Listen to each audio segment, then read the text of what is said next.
दुई वर्ष में 45,000 रु अधिक नियुक्ति कथा दे कथा रखिले सरकार। आज भुवनेश्वर में 16तम जातीय राज्यस्तरीय नियुक्ति मेला यह दृढ़ोक्ति प्रकाश कले मुख्यमंत्री मोहन चरण मांझी। आज 9टी विभाग में 1326 जन को नियुक्ति पत्र बंटन करा।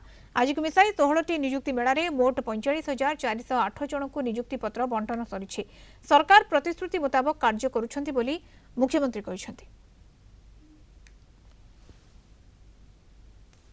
आसवा पर यह आमर 16तम नियुक्ति मेला यही भाव में आहरी 15टी नियुक्ति मेला या पूर्वर हो सारी।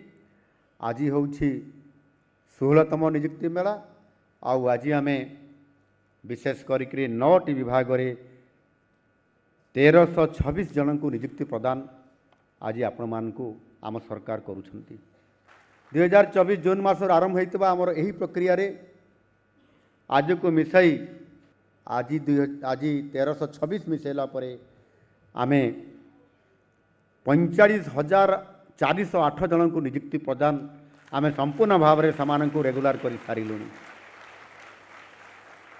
2 वर्ष भितर मात्र आउ गोटे मास 2 मास भी अतिक्रांत होना 45,000 रु अधिक नियुक्ति प्रदान करवा एवं आम प्रतिश्रुति को पूर्ण मात्रा पालन करवा ये हूँ कथा दे कथा रखिबा सरकार आ ये हूँ लोकंकर सरकार एवं आपण मानकर सरकार।